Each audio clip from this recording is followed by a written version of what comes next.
तो मूवी के स्टार्ट होते ही हमें बताया जाता है कि आज से तकरीबन 5 साल पहले गोडजिला और कंग की बहुत बड़ी फाइट हुई थी, जहां पर गोडजिला कोंग को हराने के बाद समंदर की गहराई में चला गया था।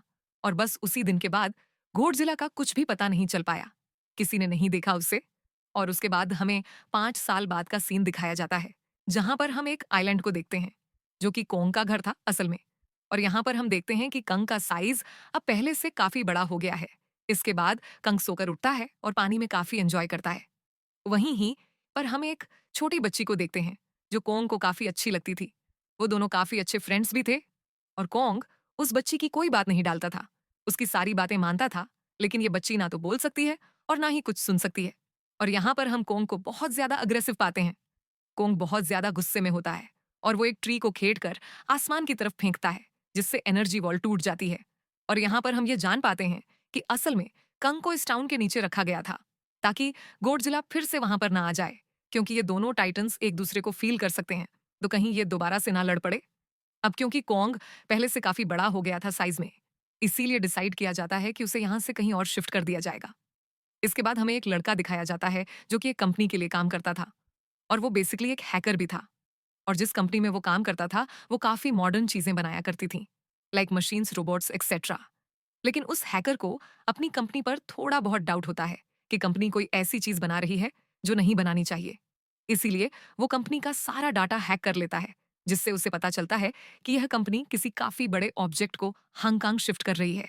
लेकिन तभी वहां पर अलार्म बजने लगता है, और यह गोडजिला के आने का अलार्म था।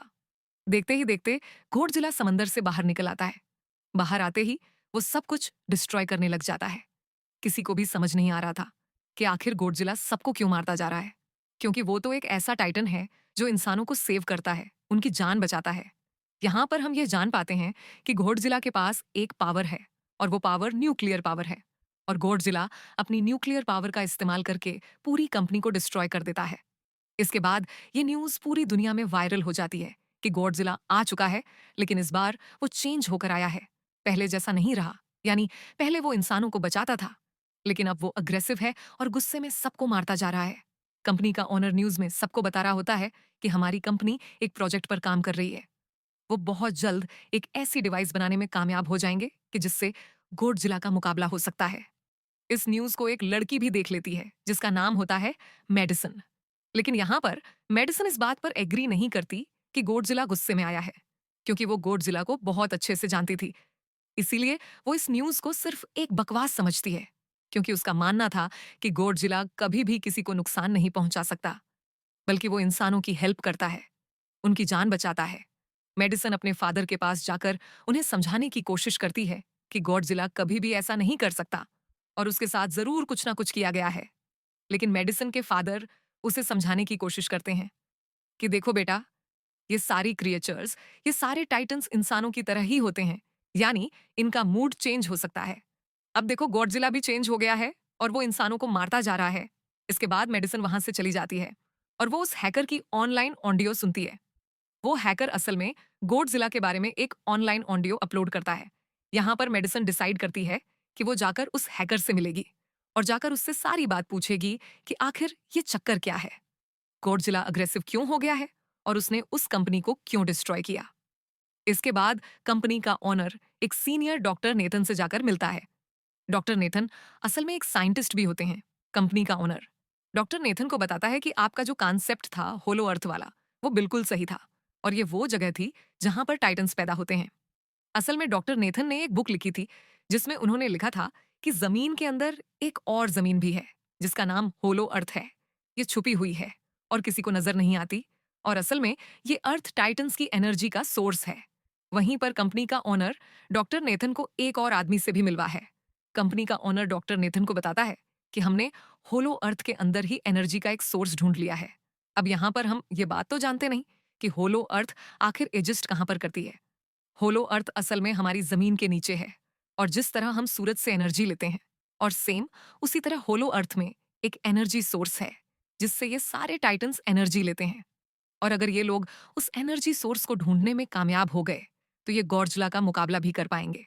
डॉक्टर नेथन उनसे पूछता है कि आखिर हम उस होलो अर्थ तक जाएंगे कैसे, क्योंकि अब से कुछ साल पहले मेरे भाई ने भी वहां पर जाने की कोशिश की थी, लेकिन वो नहीं जा पाया और मर गया। यहाँ पर हम ये बात भी जान पाते हैं कि होलो अर्थ में ग्रेविटी नहीं होती, इसीलिए वहां पर हर चीज हवा में उड़ने लगती है। जिस पर कंपनी का ऑनर डॉक्टर नेथन को कहता है कि आपको इस बारे में फिक्र करने की कोई जरूरत नहीं है, क्योंकि हमारी कंपनी ने एक एंटी ग्रेविटी कार बनाई है, जिसकी मदद से हम वहां यानी होलो अर्थ पर जाएंगे।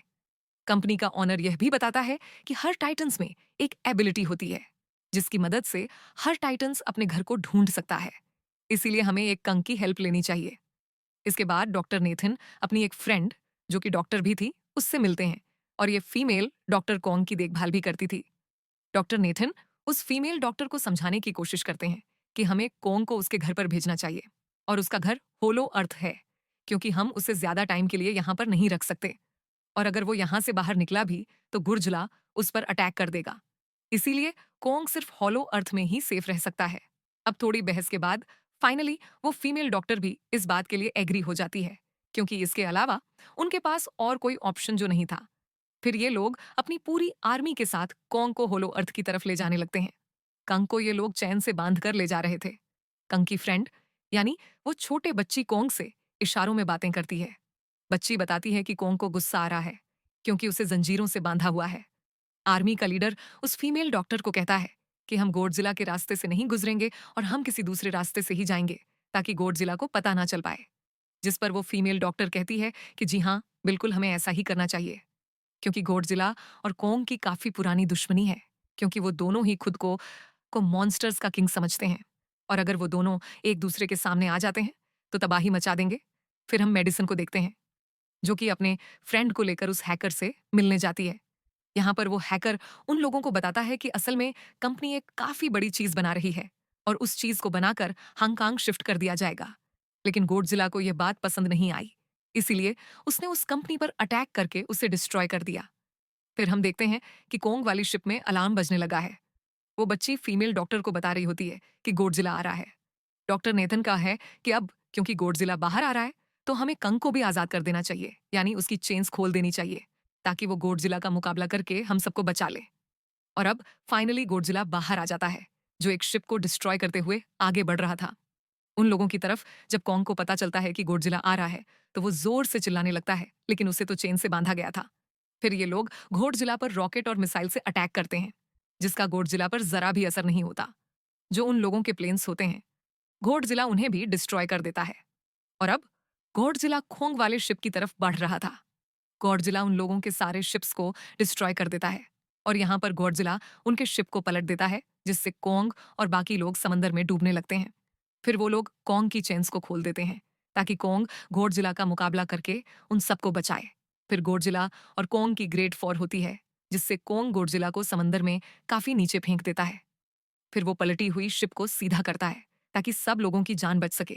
लेकिन गॉडजिला एक बार फिर से उठता है, और वो उस शिप की तरफ जा रहा था जिसमें वो बच्ची थी। और यहाँ पर कोंग एक शिप से दूसरे शिप पर जंप करके फाइनली उस शिप तक पहुंच जाता है जहां पर गॉडजिला आ रहा था। यहाँ पर कोंग गॉडजिला को एक जोरदार पंच मारता है। फाइट बैक करते हुए गॉडजिला भी कोंग को मारता है, जिससे कोंग नीचे गिर जाता है। कोंग एक बार उठकर फिर से गॉडजिला को मारता है, और गॉडजिला जाकर समंदर में गिरता है। इस बात से गॉडजिला को काफी गुस्सा आ जाता है, और यहाँ पर वो अपनी पावर यानी न्यूक्लियर पावर का इस्तेमाल करता है। ये देखकर कोंग जल्दी से अपनी जान बचाने के लिए पानी में कच जाता है। गॉडजिला की जो न्यूक्लियर पावर की लाइट वो होती है, वो हर जगह फैल जाती है। सब लोग उसे देखकर काफी हैरान रह जाते हैं, और यहाँ पर हमें अंदाजा हो जाता है कि गॉडजिला कितना ज्यादा पावरफुल है। फिर समंदर के अंदर ही उन दोनों के बीच फाइट होने लगती है। गॉडजिला तो पानी में सांस ले सकता था, लेकिन कोंग, जो कि इंसानों की तरह था, वो पानी में सांस नहीं ले सकता था। इसीलिए कोंग हारता हुआ नजर आ रहा था। फिर गॉडजिला कोंग को मारने के लिए उसे समंदर की गहराइयों में लेकर जा रहा होता है। वो फीमेल डॉक्टर कहती है कि हमें जल्द से जल्द कोंग की हेल्प करनी चाहिए, वरना गॉडजिला उसे मार डालेगा। फिर ये बहुत सारे मिसाइल को समंदर में ब्लास्ट कर देते हैं, जिससे होता यह है कि कोंग अपनी जान बचाने के लिए बाहर आ जाता है। फिर डॉक्टर नेथन ऑर्डर देते हैं कि सब कुछ ऑफ कर दो, सारी इंजन, सारी मशीन्स को शट डाउन कर दो, ताकि गॉडजिला ये समझे कि हम लोग हार चुके हैं और मर चुके हैं। और तब ये लोग सारी चीजों को शट डाउन कर देते हैं। तब गॉडजिला कोंग को गुस्से में देखता है, और फिर वहां से चला जाता है। फीमेल डॉक्टर कहती है कि अगर हम आगे बढ़े तो गॉडजिला हमें फिर से फील करके हम लोगों पर अटैक कर देगा, तो अब हम कैसे आगे बढ़े और हम कॉन्ग को कैसे ले जाएंगे? जिस पर डॉक्टर नेथन कहते हैं कि हम कंग को उड़ाकर लेकर जाएंगे। दूसरी तरफ हम देखते हैं कि मेडिसन अपने फ्रेंड्स के साथ उस कंपनी में घुस गई है, ये चेक करने के लिए कि आखिर ये कंपनी कौन सी चीज बना रही है, जिस पर गोडजिला को गुस्सा आया और उसने अटैक कर दिया। वहां पर उन लोगों को एक काफी बड़े एनिमल के अंडे भी मिलते हैं, और फिर जैसे ही उन लोगों को अंडे मिलते हैं, उनका डोर लॉक्ड हो जाता है। असल में जहां ये लॉक्ड हो जाते हैं, वो एक मशीन होती है